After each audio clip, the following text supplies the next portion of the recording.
Bienvenue sur DMG TV, les histoires mystiques. Si tu es nouveau sur la chaîne, n'oublie pas de t'abonner, de laisser un commentaire, de liker et de partager. Si tu veux raconter une histoire, il y a un numéro à l'écran, c'est le plus 237 655 81 90 17. Envoie ton histoire et on va jouer sur Facebook, sur YouTube et sur TikTok. On poste plusieurs histoires tous les jours ici sur YouTube. La chaîne c'est DMG TV à 12h00.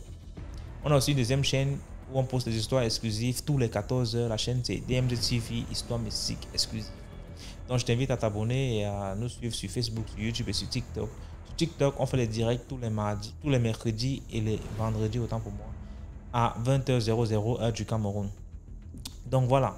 Donc, si tu as une histoire à raconter, laisse ton histoire déjà sur WhatsApp et on va poster ici. Donc, on va commencer avec la première histoire. Bonsoir DMG, je suis une Gabonaise et je te suis déjà depuis un an. Donc n'oubliez pas le contexte, likez, partagez, commentez. L'histoire, c'est pas moi qui l'ai vécue, c'est l'ami d'une connaissance qui a vécu lui-même son histoire et qui me l'a racontée. Donc on était sortis et tout, et j'ai rencontré l'ami de la connaissance en question. Donc l'ami de la connaissance en question me relate son histoire parce que lorsque on suivait des choses de la canne et tout, donc je l'ai vu avec les bassines. J'ai dit, ah, tu fais quoi avec les bassines? Sinon il m'a expliqué son histoire. Il m'a dit non, qu'il avait rencontré une fille et tout, ils se sont vus, ils ont eu rendez-vous, et lors du rendez-vous ça a collé, ils se sont échangés, en tout cas le feeling est passé. Et il n'a pas voulu vraiment connaître la go vraiment en profondeur, et il a amené la go chez lui. En amenant la go à la maison, ils ont mangé, ils ont parlé et tout. Donc il s'est fait tard.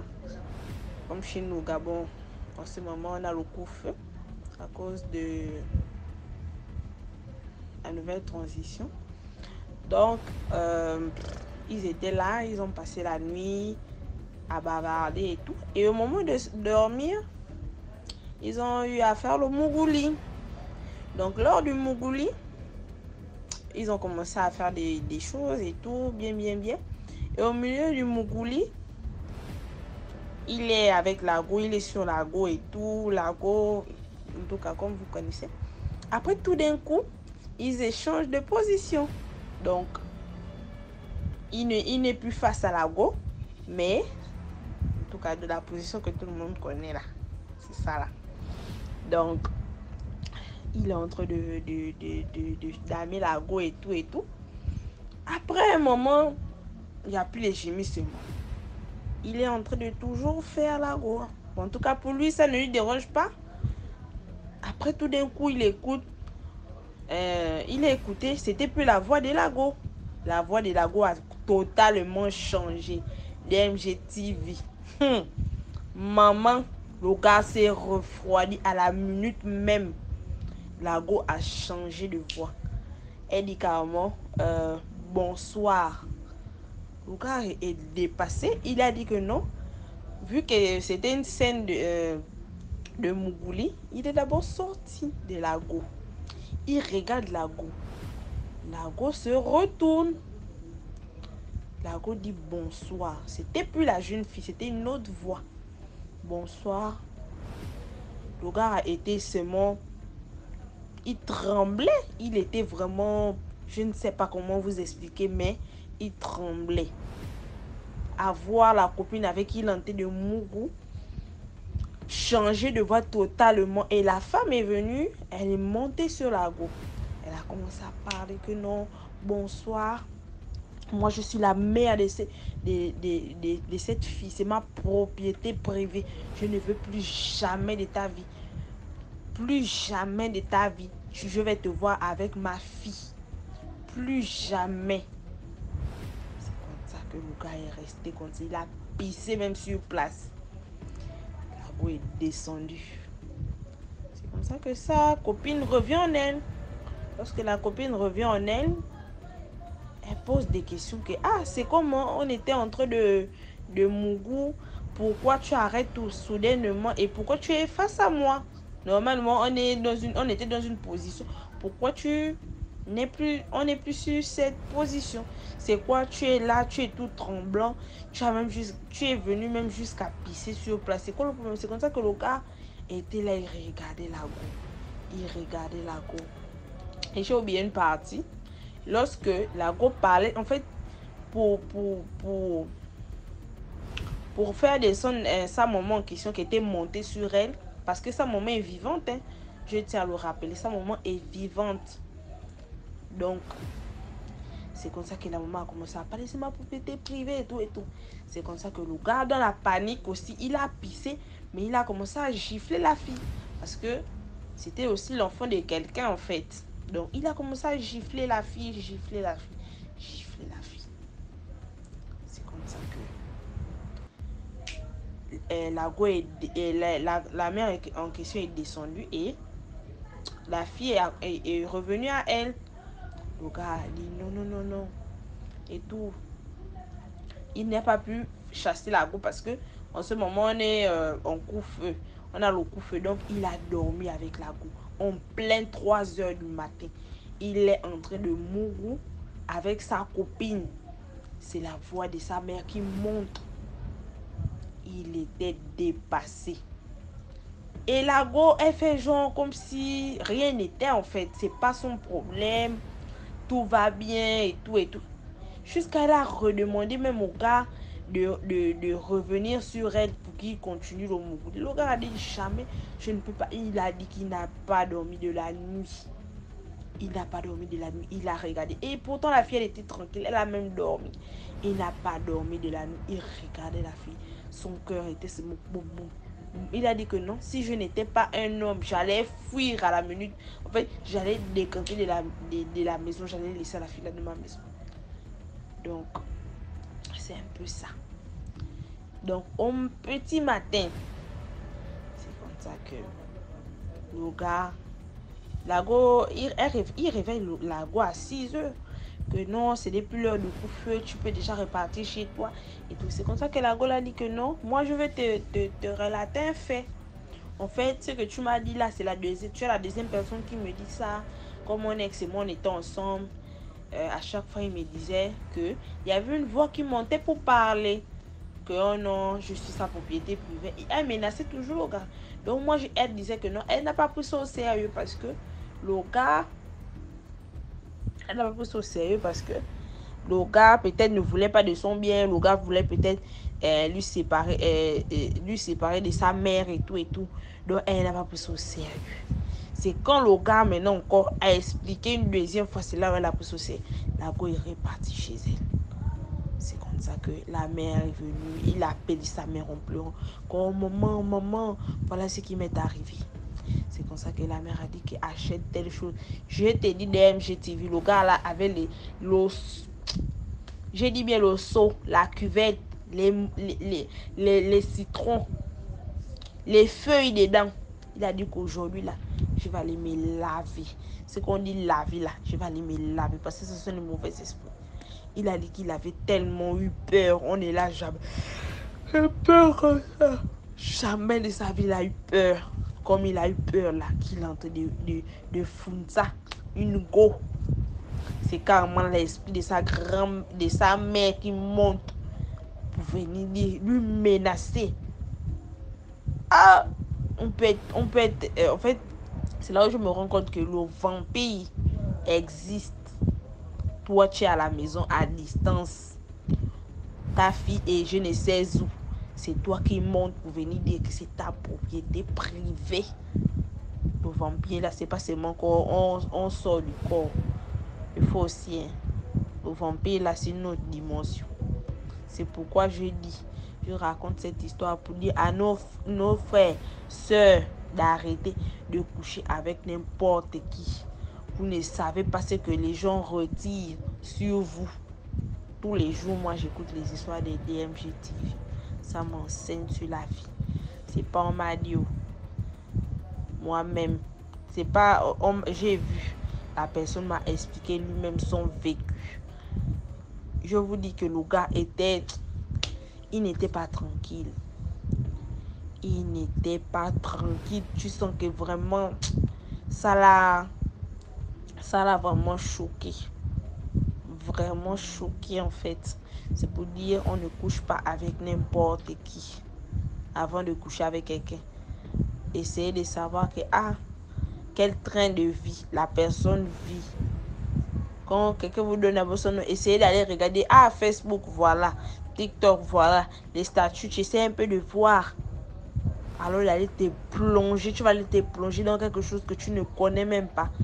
Tu vas aller dépenser l'argent inutilement pour un plaisir de 2 à 3 ou 4 minutes. Protégeons-nous. Le dehors est devenu mauvais. Ce qu'on dit mauvais là, c'est devenu mauvais.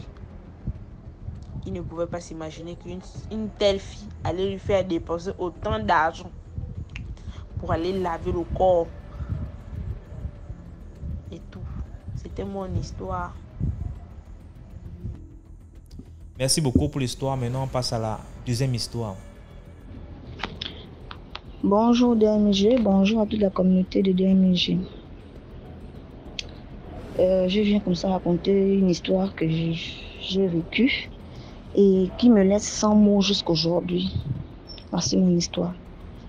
Il fut un temps où j'étais en location avec mon chéri. On était en location, mais du vivant du père de mon chéri, il avait acheté un terrain. En achetant le terrain, il avait demandé à ce que chaque enfant vienne prendre sa part. Donc, il avait morcelé le terrain.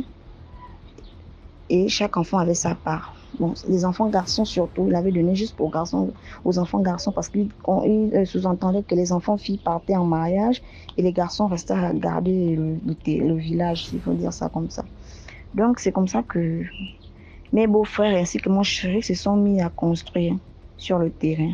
Mais en allant commencer les travaux, ils se sont rendus compte que les gens avaient mis les compteurs d'eau dans le désordre, quoi, avec les compteurs. Tout au long de la concession, en fait, en guise de barrière, les gens avaient mis des compteurs, sans compter à la cour aussi, il y avait des compteurs d'eau. Un peu partout, il y avait des compteurs.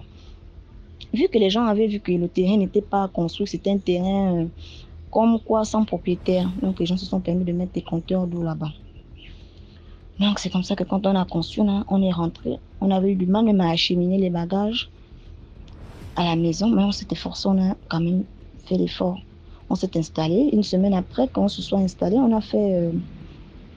En fait, on a attiré l'attention de toutes les personnes qui appartenaient des compteurs, de chercher une solution comme quoi de faire l'effort d'enlever ça du terrain, de mettre même, en tout cas d'enlever ça du terrain.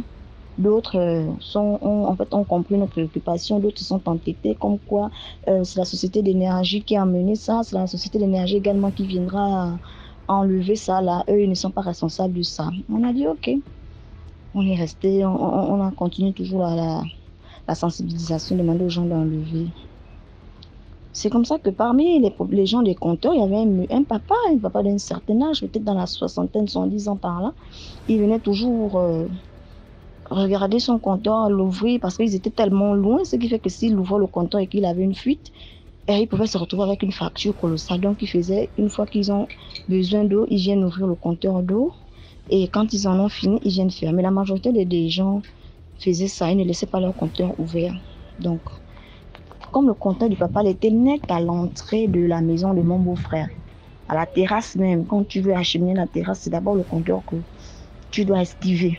Donc, on a demandé au papa d'enlever parce que ça, c'était vraiment imminent parce que les enfants avaient du mal à rentrer. Les petits enfants les enfants à bas âge, je ne peux pas les sensibiliser que ça, c'est un compteur. L'autre joue avec, d'autres ouvrent, ils ferment. Donc, c'était un peu compliqué. On a demandé au papa d'enlever.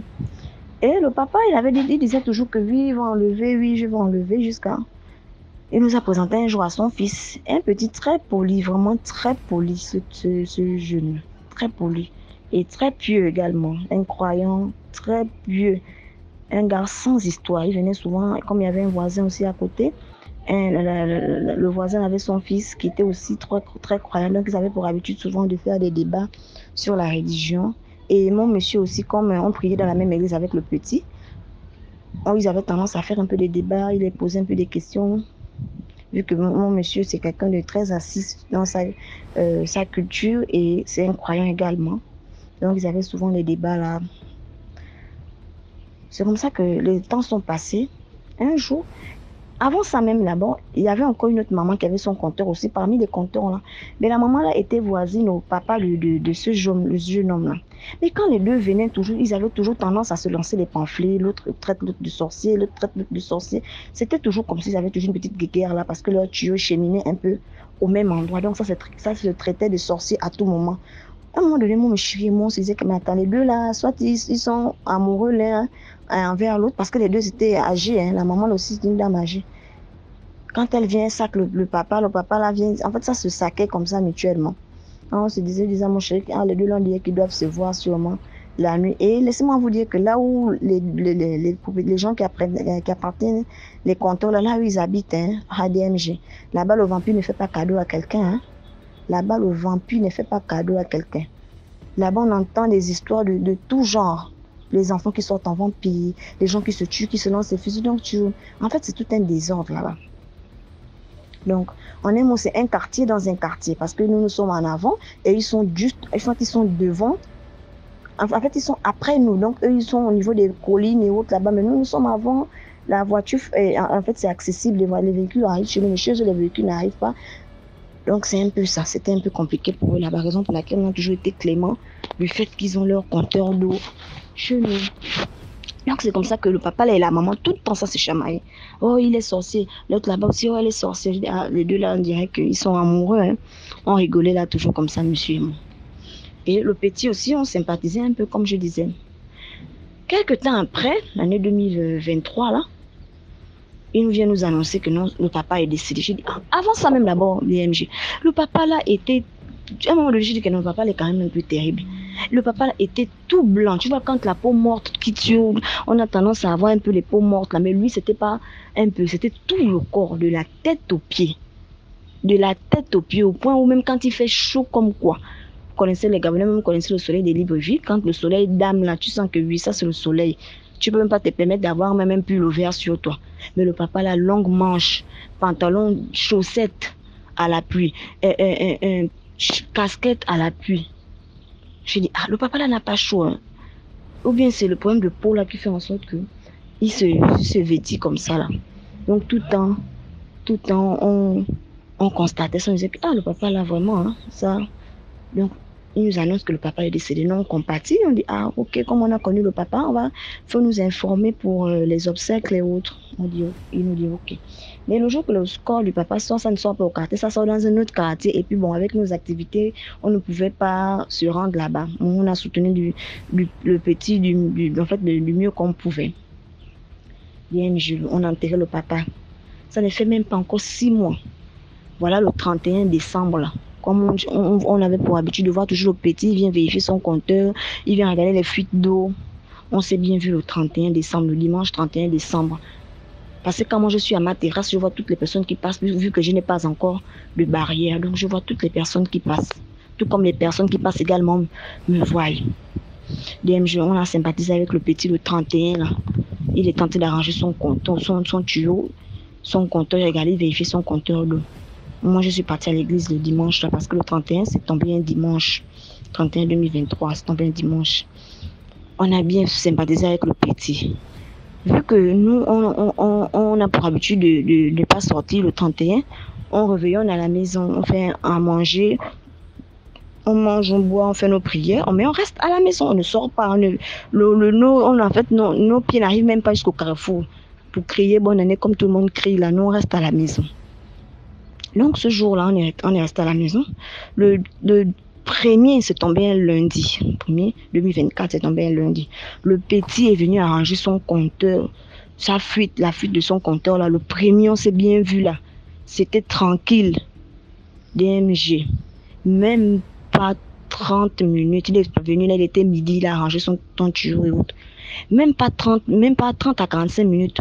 On voit des gens qui quittent de leur chez eux là-bas, plus bas là-bas. On les voit remonter avec quelqu'un.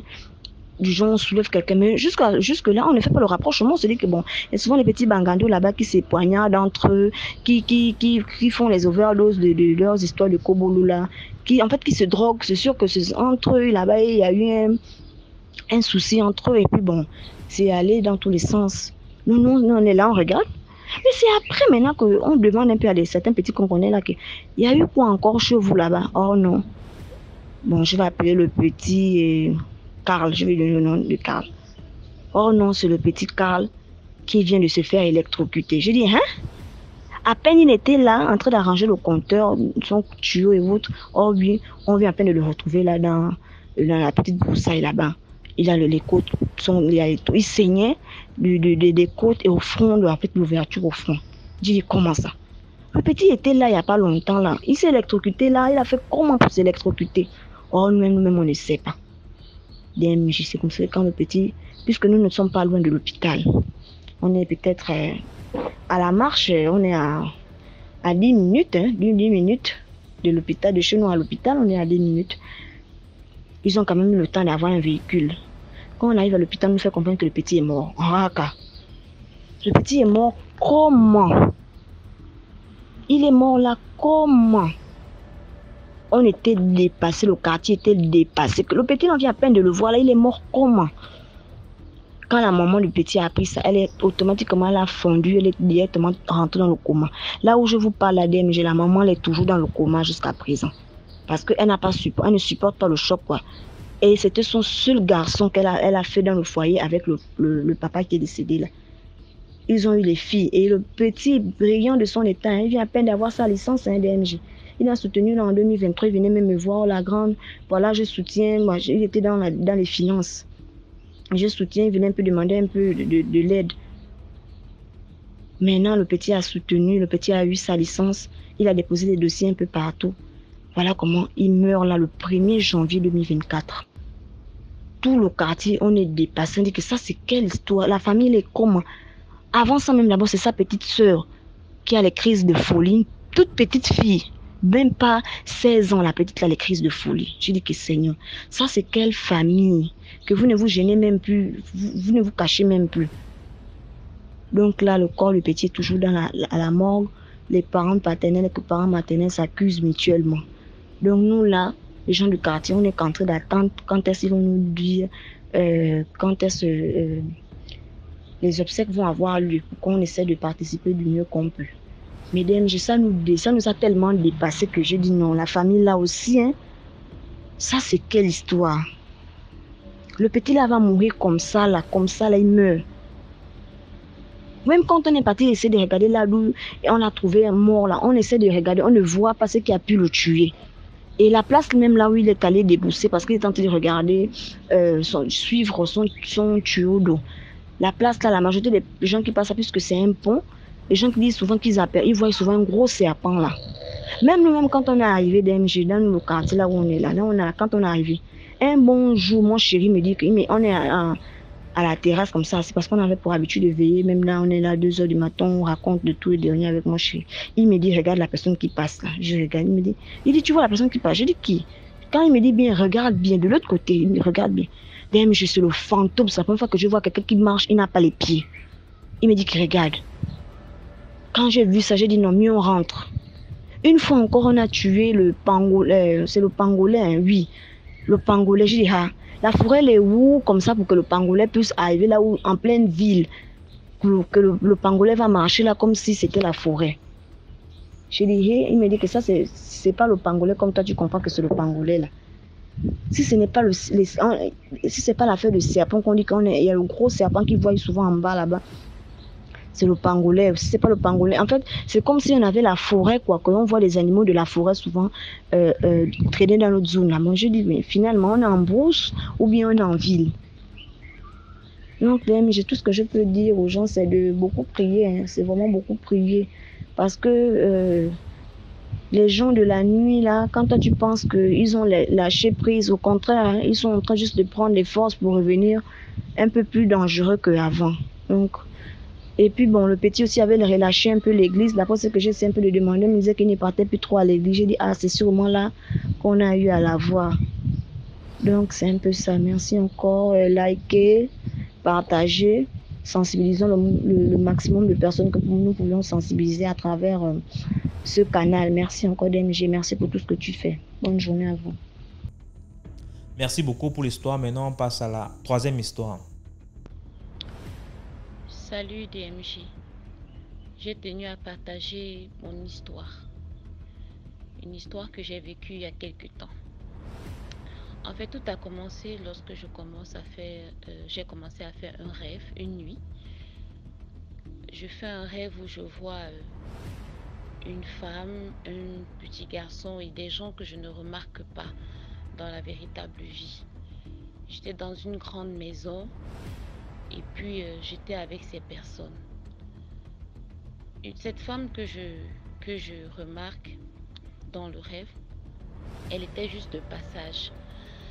Et j'entendais les gens l'insulter en disant « Tu es une femme méchante, tu es une femme sorcière ». Mais ce petit garçon qui était à côté de moi, je ne connaissais vraiment pas qui c'était. Je ne savais pas pourquoi ce petit garçon était tout près de moi. Quand les gens ont insulté, les gens qui étaient dans la grande salle ont insulté cette dame, elle est sortie, elle est partie. Quand elle est donc partie, quelques temps après, moi aussi je suis sortie de cette salle et je me suis retrouvée dans un endroit où je ramassais des jolies pierres. Je ramassais des jolies pierres en avançant jusqu'à ce que j'arrive dans un milieu où il y a la forêt. Et de loin, je vois donc la dame que j'ai laissée dans la salle avec le petit garçon qui était tout près de moi. Il devait avoir environ 10 à 11 ans. Je vois donc la dame dans la forêt avec ce garçon et je vois le corps du garçon au sol, que la dame a tué le garçon. Et lorsque je vois donc cela à distance, je crie fortement, je crie tellement fort que le cri réveille l'enfant et ramène l'enfant à la vie. Mon cri était tellement puissant. Et quand ça ramène l'enfant à la vie, je vois comment l'enfant ouvre les yeux, il essaie de se lever. Je fuis, j'abandonne l'enfant et je retourne dans la salle où j'étais. Et j'informe les gens qui y sont que voilà, la dame qui était ici tout à l'heure, elle a essayé de tuer le petit garçon qui était là tout à l'heure. Elle a essayé de tuer cet enfant, mais mon cri l'a ramené à la vie, donc je paniquais. Et puis j'ai commencé à glorifier l'Éternel. Voilà où le rêve s'est arrêté. Dans mon réveil, donc, je ne comprends pas, je réfléchis, je dis pourquoi j'ai vu ça, qu'est-ce qui se passe, je ne comprenais pas la signification du rêve. Bon, je suis restée tranquille, je suis passée à autre chose. Il y a une marchande qui devait me livrer, une dame, qui devait me livrer des produits pour que je puisse commercialiser. Elle a l'habitude de le faire. Mais elle avait manqué de le faire. Et moi, je l'ai appelée donc pour savoir pourquoi est-ce qu'elle n'est pas venue. Elle m'a fait comprendre que son enfant est tombé et voilà, elle a amené son enfant à l'hôpital. Donc moi, je me suis donc dit que non, simplement, c'était juste peut-être un simple truc et puis ça allait aller. Un jour passe, la dame ne vient pas.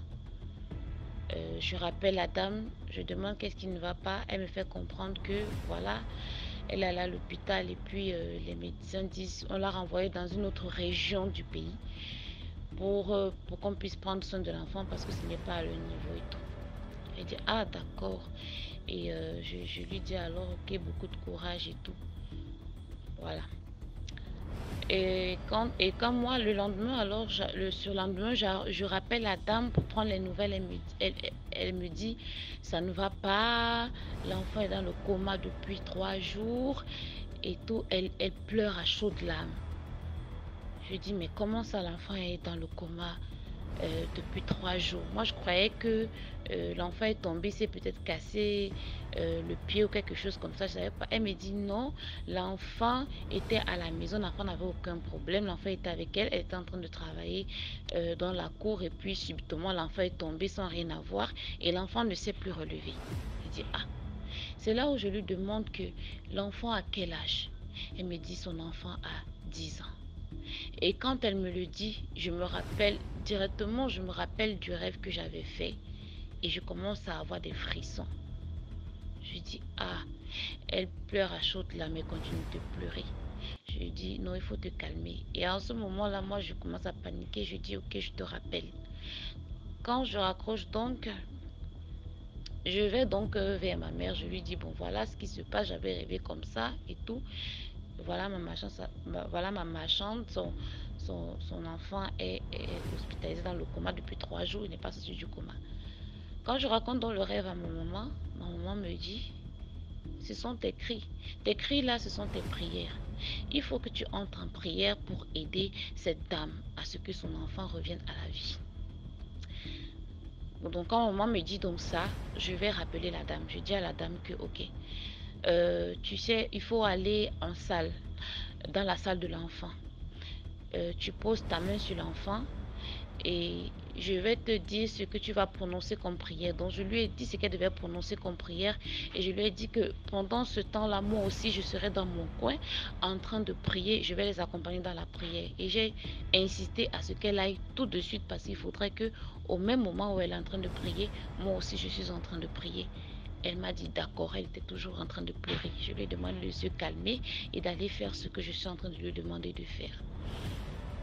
C'est comme ça qu'elle a accepté. Et donc du coup, moi aussi, de mon côté, je suis directement allée me mettre en prière pour cet enfant. Je lui ai demandé le nom de l'enfant, il m'a donné le nom de l'enfant. Donc j'ai prié. Et pendant que j'ai fait ma prière, je vous assure que j'ai eu des frissons pas possibles. Pendant la prière, la chair de poule et tout et tout. À un moment même, j'ai failli abandonner la prière. Mais j'ai pris mon courage, j'ai continué jusqu'à ce que ces frissons et la chair de poule puissent me lâcher. Et quand j'ai donc fini, je suis restée tranquille. Je n'ai plus appelé la dame jusqu'au lendemain où j'appelle la dame pour prendre les nouvelles. Toute joyeuse, elle me dit l'enfant est sorti du coma. Parce qu'elle me faisait comprendre qu'elle voulait amener l'enfant chez un pasteur parce que mais l'hôpital refuse à ce qu'elle sorte avec l'enfant parce que l'enfant est encore dans le coma. Donc elle m'a dit après la prière, l'enfant est sorti du coma et que quand elle est même elle a demandé à l'infirmière elle a demandé la permission à l'infirmière d'entrer dans la salle parce qu'on lui interdisait parfois l'entrée en salle pour regarder son enfant. L'infirmière n'était pas d'accord. Elle a dit à l'infirmière, je veux entrer pour prier sur mon enfant parce que je veux que mon enfant revienne à la vie et tout. Elle dit que l'infirmière s'est moquée d'elle. L'infirmière lui a dit, mais qu'est-ce que tu racontes? Bon, l'infirmière a aussi accepté juste pour lui faire plaisir. Et c'est comme ça qu'elle est partie. Elle a fait comme je lui ai demandé. Et l'enfant est sorti du coma. Elle était toute joyeuse jusqu'à me dire que l'enfant mange même déjà et que le médecin a accepté. Et le médecin était même surpris et le médecin a même accepté qu'ils peuvent déjà sortir. Donc quand elle est sortie donc avec l'enfant de l'hôpital, elle est directement allée chez un pasteur et arrivée donc chez le pasteur aussi a commencé à prier comme il pouvait prier. Il a commencé son travail et l'enfant a commencé à déclencher les pleurs, à crier dans tous les sens. Maman, maman, elle m'a pris le cou, elle me serre le cou. Donc l'enfant voyait une maman, l'enfant voyait seule la maman que personne ne pouvait voir. Et elle m'a donc décrit cette dame et la description de la dame était exactement celle que j'avais vue dans le rêve. L'enfant ne faisait que crier, maman, elle m'a pris le cou, l'enfant pleure à chaudes larmes. Elle dit qu'elle a vu du miracle là-bas chez le pasteur. Mais tout s'est bien passé. Et puis, elle est rentrée avec l'enfant. L'enfant se porte bien jusqu'aujourd'hui. Donc, je tiens aussi à dire à mes frères et sœurs que vraiment la prière est importante. Prier, c'est vraiment la clé. Nous avons un Dieu fort, nous avons un Dieu juste, qui écoute les prières de ses enfants, qui écoute les prières de ceux qui le louent et de ceux qui le craignent. C'est un Dieu vivant. Jésus-Christ est vivant. Il faut vraiment y croire. Et lorsqu'on prie, il faut prier avec le cœur. Il faut prier avec amour et il faut avoir foi. Il ne faut pas douter. Jésus-Christ est capable de tout, même de ce que vous ne pouvez pas imaginer. Donc voilà un peu pour ma petite histoire. Merci. Merci beaucoup pour l'histoire. Maintenant, on passe à la 4e histoire. Commentez, likez, partagez. Bonjour DMG, je reviens avec une 3e histoire. Celle-là, c'est l'histoire de mon père, de son ami d'enfance. Alors, mon père avait un ami d'enfance. Amis d'enfance, ils étaient déjà des adultes. Ils nous ont eu ils nous ont eu leurs enfants. Son ami avait des enfants, mon père aussi en avait. Ben, j'étais toute petite aussi. J'entendais parler de ce tonton-là. Voilà, il faisait des coups bas. C'était quelqu'un qui n'était pas sérieux. Il escroquait. Faisait du mal, quoi. Dans le sens où c'était de l'escroquerie. Il s'enrichissait que d'escroquerie. Et après, il était allé se réfugier dans un pays de l'Afrique de l'Ouest. Et voilà sa maman qui décède dans le temps. Sa maman qui décède, il n'était pas allé au deuil. Il était allé au deuil, peut-être. Il était allé...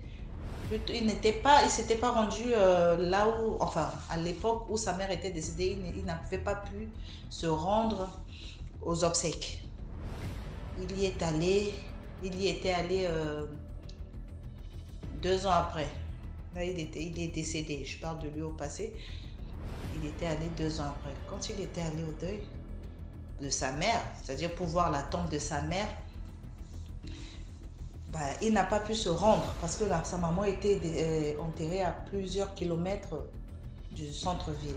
Donc, il fallait qu'il programme avec ses frères pour aller à la tombe. Ses frères n'ont pas pu l'emmener parce qu'ils avaient leur occupation.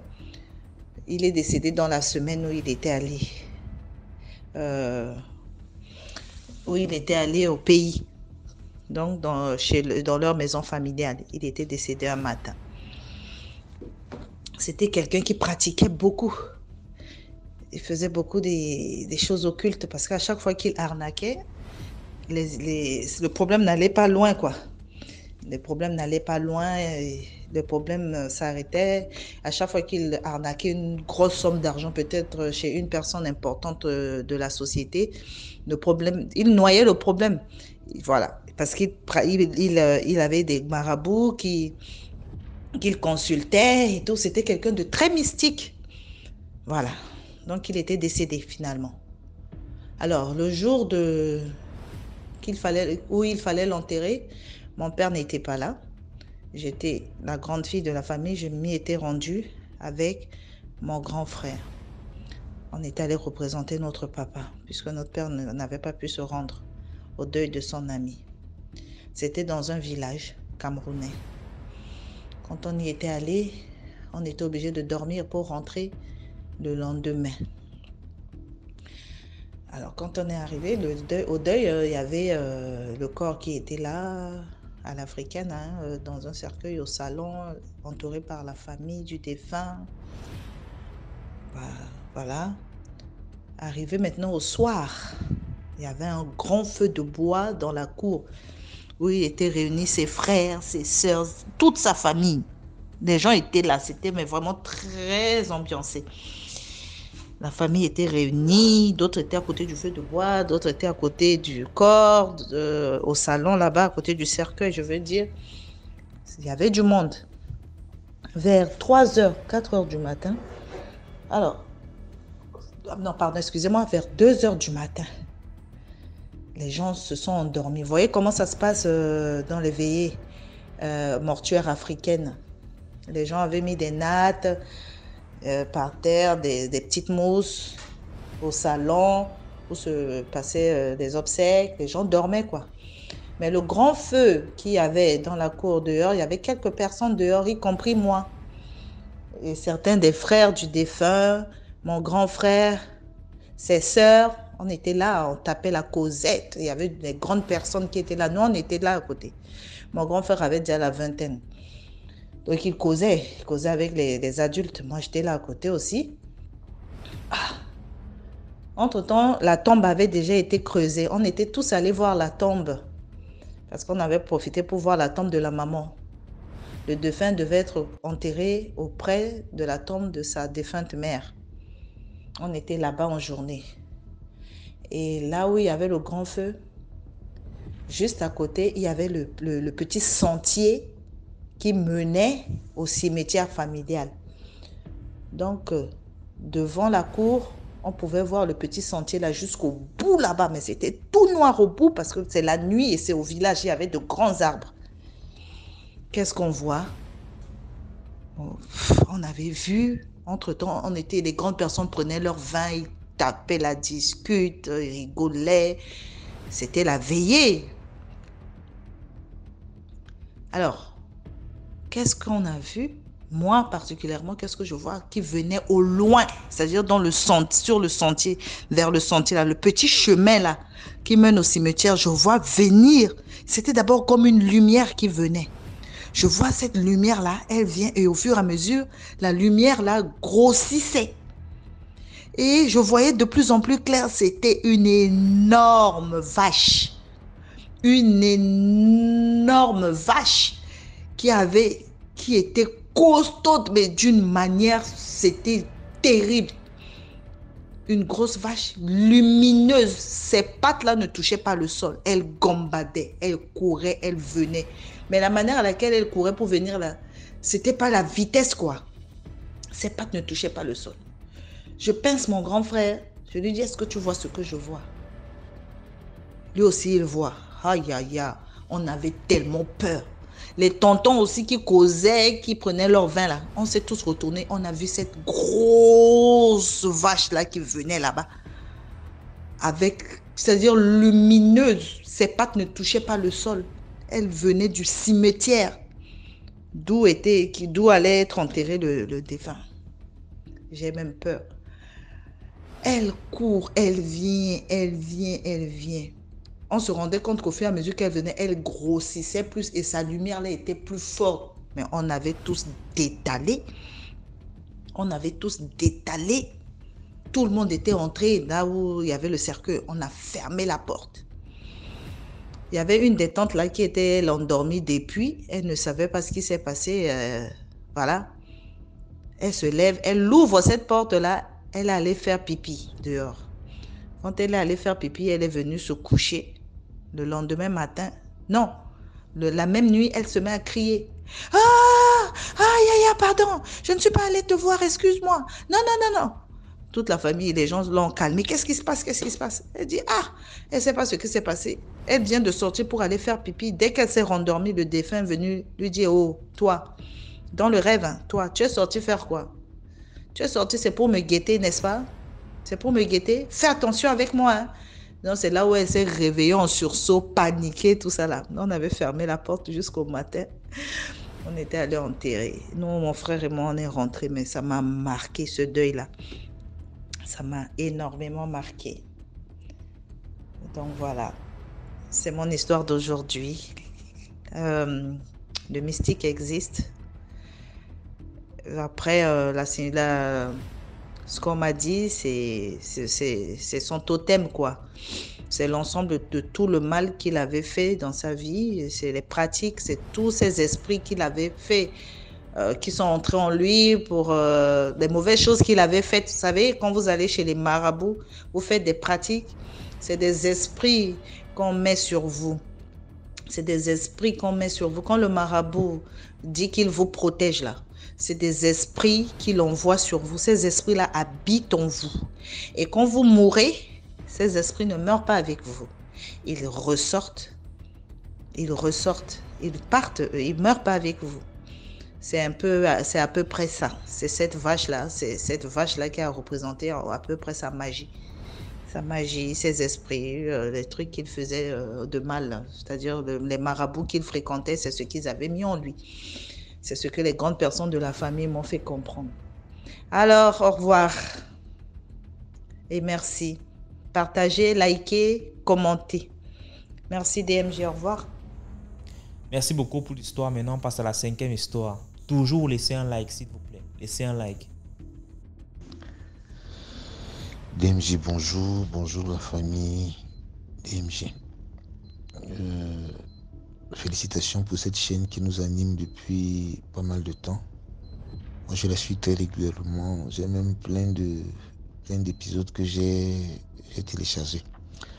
Bon, bref, moi, je voulais raconter une histoire que j'ai vécue en direct, c'est-à-dire une histoire de ma vie qui peut s'apparenter à du mysticisme, mais je vous promets que ce n'est pas du mysticisme. C'est une très brève histoire, mais elle m'est revenue comme ça et je voulais la partager avec vous. En 1986, j'étais en train de préparer, j'ai fait mon CPE en 1986 dans la ville de Kribi, à l'école publique du centre. J'étais au groupe 1, je crois. Donc, j'avais 10 ans et j'étais extrêmement court. J'étais de petite taille. À 10 ans, vraiment, j'étais petit. J'ai commencé à prendre de la taille à partir de 16 ans. Mais à 10 ans, j'étais très petit. Donc, nous voilà donc à l'examen du CPE, sport du CPE. Bon, il est certes vrai, je faisais souvent des petits exercices de sport. Je courais souvent le soir avec ma grande sœur qui était athlète. Et parfois aussi, je faisais de l'acrobatie. Parce que la plupart des jeunes, dans notre cercle, dans la ville, mais la plupart des jeunes les jeunes garçons faisaient l'acrobatie. On faisait beaucoup de vélo et de l'acrobatie. Moi, j'étais beaucoup plus dans l'acrobatie. Mais c'était juste pour se distraire. Ça n'avait rien de professionnel. Et donc, le dimanche qui précédait mon examen de CPE, mon examen de sport, j'avais une culotte que ma maman m'avait achetée. Bon, en passant, ma maman n'était même pas là. Elle était allée faire ses études dans une autre ville et elle nous avait laissé avec notre papa et notre grand-mère. Donc, elle m'avait acheté deux culottes.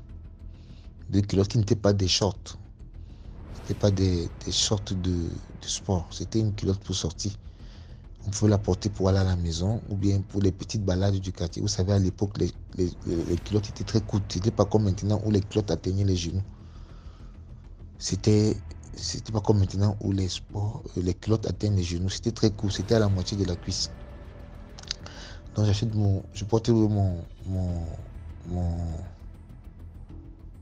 ma culotte et je mange un chewing-gum. Je mangeais un chewing-gum. Et comme on avait l'habitude des enfants à l'époque, donc je ne sais pas si ça continue maintenant, à l'époque, on avait l'habitude de mettre dans la poche, quand tu finis de mâcher le chewing-gum, quand c'est plus sucré là, tu mets dans la poche. Soit si les parents viennent, parce qu'ils ont interdit de mâcher le chewing-gum, ils te voient, tu prends ça vite, tu mets dans la poche. Ou bien en classe, comme si on avait l'habitude de coller ça sous le table-banc. Donc bref, ce jour-là, je mange le chewing-gum et puis je me rappelle encore très bien, j'étais à la porte de la cuisine, j'ai pris le chewing-gum, j'ai mis dans ma poche. Et dans la poche, il y avait une pièce de 5 francs. Il y avait une pièce de 5 francs dans la poche. Donc ce qui fait que le chewing-gum a séché, ça collait la poche, ça collait la poche ça collait la poche et ça bloquait la pièce de 5 francs à l'intérieur de la poche. On a lavé même la culotte, on a séché, il y avait toujours. Donc moi je passais mon saut du CP, mon sport du CP, je crois que c'était le lundi, le mardi, je ne sais plus très bien, mais le mardi je devais sauter. Donc le mardi en sortant de la maison, bref on devait faire le sport le mardi, en sortant de la maison, donc je prends ma culotte, cette culotte là je porte avec la pièce de 5 francs et le short, la pièce de 5 francs et le chewing-gum à l'intérieur, de manière tout à fait innocente.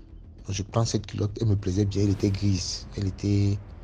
grise, blanc cassé, donc entre gris et blanc cassé. Donc je porte dans ma culotte et je vais faire le sport. On a fait, je crois qu'il y avait le 60 mètres, il y avait le 100 mètres, il y avait le lancer du poids, il y avait encore quoi. On a fait tout ça et puis on est arrivé au niveau du saut en hauteur. Au niveau du saut en hauteur.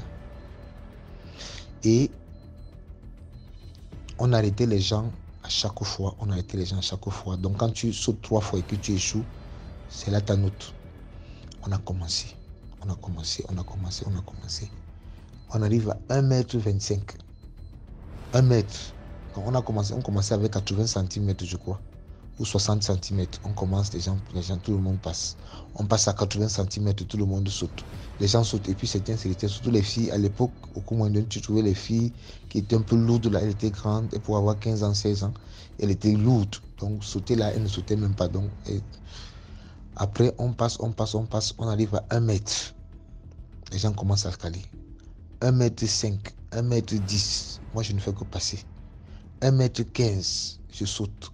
Tout le monde, les gens sautent. Les plus agiles commencent à... Donc, les moins agiles sont retenus. Mais moi, je passe. 1,25 m, je saute. 1,30 m, 1,30 m, je saute. 1,35 m, je saute. Et on était resté peut-être 5 avec les plus vieux de l'école.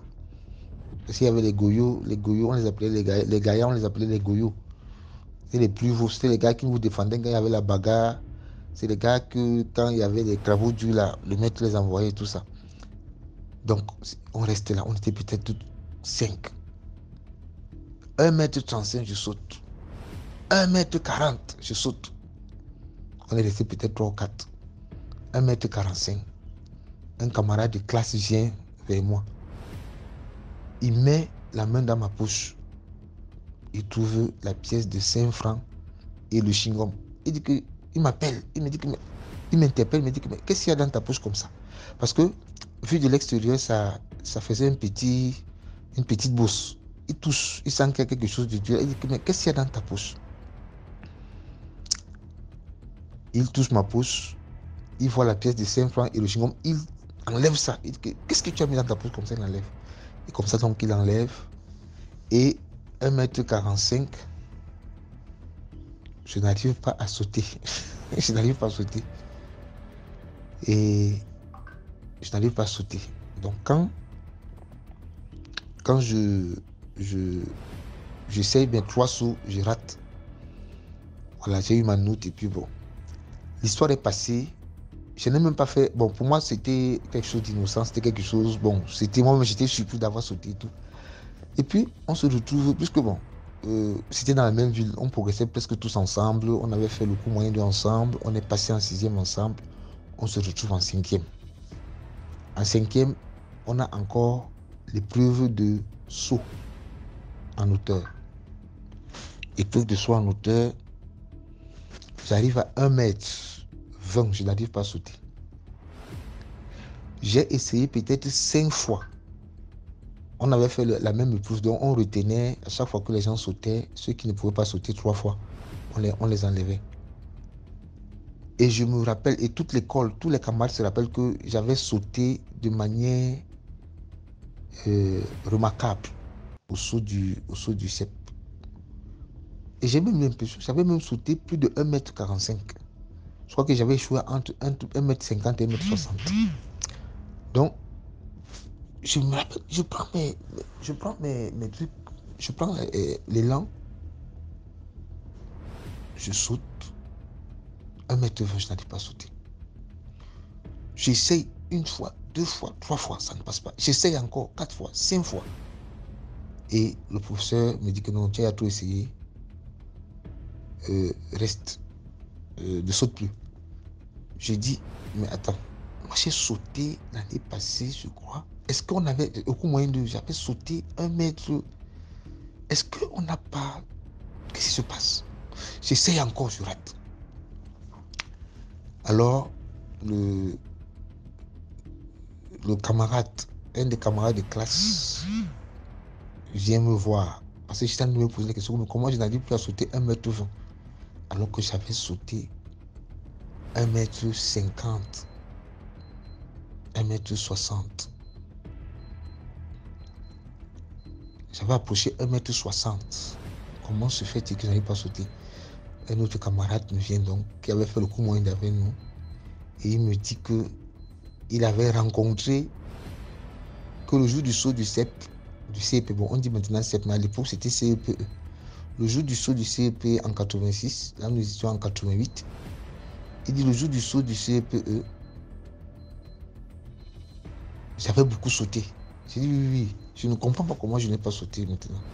Il me dit que l'autre camarade de classe lui a dit qu'il avait retiré de ma poche une pièce de 5 francs et un chewing-gum. Et quand il a retiré ça, c'est là où j'ai échoué au saut. Et que c'est sûr que j'avais pratiqué pour sauter ce saut-là. Ça m'est revenu sur le visage. Et je me suis demandé comment est-ce que les camarades à notre âge, on avait entre 10 et on était autour de la dizaine d'années, comment on pouvait penser que on puisse pratiquer pour le saut. C'était une pure coïncidence. Donc, hier, pendant que je suivais DMG TV, donc ça m'est revenu, j'ai dit, ok, je vais partager cette histoire. Merci. Merci beaucoup pour l'histoire. Maintenant, on passe à la 6e histoire. Bon, bonjour DMG, comment vous allez? Bon, je voulais partager une histoire avec vous, mais j'ai pas l'habitude de parler dans les vocales, quoi. Oui. J'espère que vous allez me comprendre. Bon, avant tout, il faut aimer, partager et commenter. Oui, c'est toi que je dis. Toi-même, oui. Il faut cliquer sur j'aime avant de continuer. Oui, ça te coûte rien. Clique sur j'aime, oui. Ok, merci beaucoup. Bon, moi, je voulais partager une histoire avec vous. Une histoire de temps d'enfance. Oui. Je l'ai vécu même. À ce moment, j'étais petit, oui. Bon, c'est en Guinée-Bissau. Nous sommes originaires de la Guinée-Bissau. Mais actuellement, je vis au Sénégal. Nos parents, ce sont des Guinéens. Nos grands-parents et parents. Maintenant, à cause de la guerre, nos parents ont réfugié au Sénégal. À mon enfance, il y a plus de guerre. Mais vers 7 ans comme ça, mon père prenait souvent. Il m'a mené au village, quoi. Mais mon village, c'est presque la forêt. C'est une grande forêt. Je vivais là-bas. Mais ce qui me marque beaucoup, il y avait un maire qui était là-bas, un vieux maire. Il était près de chez nous là-bas. Bon, durant les guerres, il a perdu son mari et ses enfants. Mais Dieu l'avait béni parce qu'il y avait beaucoup de bétail. Des bétails étaient nombreux.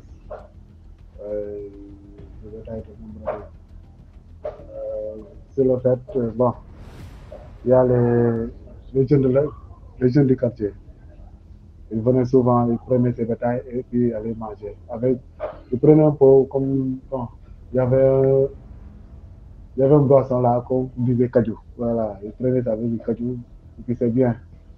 Ils font ça comme du bafatoria, voilà. Voilà, du baf, quoi, voilà. Mais le vieux, ça, il n'aimait pas ça. Parce qu'il venait souvent pour clamer, dire qu'il y a des jeunes qui viennent ici, ils prennent. Mais comme il était seul, il n'y a pas de défense.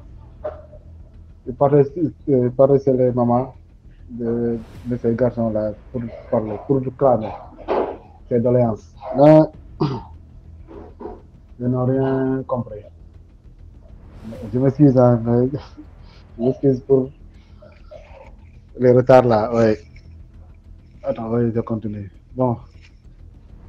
Chaque fois c'est comme ça. La vieille mère, chaque fois c'est comme ça. Ils lèvent ces bétails, mais ces bétails manquent toujours. Ce sont les jeunes du quartier qui viennent, ils prennent le bétail pour aller manger. C'est un groupe de jeunes personnes. Ce sont mes grands-mères, oui. Ce sont mes grands frères, oui. Mais mon grand frère ne faisait pas partie parce qu'il n'était pas là il était au Sénégal. Mais ce sont les amis de mes grands frères qui faisaient ça. Par la suite, la maman était fatiguée. Il allait même jusqu'à pleurer. Mais comme j'étais petit, je ne pleurais rien. Mais moi aussi, j'allais souvent l'aider. Dans les batailles. Moi, quand je suis venu là-bas, il prenait un poulet, il m'a dit, va manger avec la famille. C'est un bon moment même. Mais un an passe, les choses augmentent. 2 ans, 3 ans. Le troisième année que je suis parti là-bas pour voir, ces bétails sont presque finis. Auparavant, les bétails, on ne pouvait même pas les compter parce qu'ils étaient tellement nombreux. Mais après, lorsque j'étais presque 10 bétails, 10 coqs, 5 chèvres. Mais auparavant, il y avait beaucoup de bétail. La maman, elle est là, triste. Il ne savait pas comment faire. Mais il a dit, il ne va pas laisser comme ça. Parce qu'il a parlé, personne ne l'a recruté. Il est allé jusqu'au chef du village, mais personne ne l'a recruté. Il a dit, attends, il est parti chez lui. Il est rentré chez lui. Il a amené un canari. Il a déposé. Il a fait des prières. Il a fait des prières. Il va dire, ah, je sais que vous ne faites pas partir, mais j'ai parlé beaucoup. Maintenant, on va voir ce qu'il va voir. Je te jure, RMG. Tout le quartier était. Il tombait un à un. Les jeunes tombaient un à un. Mort, red mort. Premier jour, plus de 15 cadavres. Plus de 15 jeunes sont décédés. Parce qu'elle avait prié, même celui qui n'a pas pris même celui qu'on a donné pour manger, il va faire partie là-bas. Il y a des familles qui sont finies comme ça. Jusqu'à maintenant.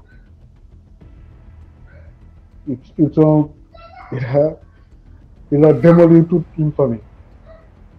Un autre village là-bas, premier jour, plus de 15 morts. Deuxième jour encore, ça a continué. Parce qu'il y avait des gens qui étaient là-bas, ils venaient manger après, ils partaient d'autres villages. Même si tu partais même. À un moment donné, il y a d'autres policiers qui étaient venus là-bas. Mais la maman avait expliqué, même le chef de village était témoin. Ouais, c'est comme ça. Ils ont parlé comme ça. Même l'histoire est grave là jusqu'à maintenant. L'histoire est grave jusqu'à maintenant. Même s'il y a des Guinéens ici, ils vont savoir. Mais il y a des Djouli. Voilà, c'est traité là-bas. Il y a des Galignens, voilà. Il y a des Galignens, c'était là-bas. On l'a même donné l'île du Poulet. C'est pour cela, bon, pour ça que je peux retirer là-bas. Le bien d'autrui, il ne faut jamais prendre comme ça. Même si tu prends, il te dit que je ne peux pas, il faut laisser. Mais la maman aussi, il a tellement parlé, mais personne ne l'a à côté. Parce qu'il n'avait pas de défense. Elle était seule. C'est pour cela, je m'excuse si j'ai mal narré. Ok, merci, James. Voilà, c'est tout pour aujourd'hui. Si tu aimais la vidéo d'aujourd'hui, laisse un commentaire, commente, partage, invite plusieurs personnes à venir liker et à s'abonner. Ce qu'on fait, c'est pour sensibiliser. On se prend demain pour une nouvelle vidéo. Ciao, portez-vous bien, surtout, priez avant de dormir.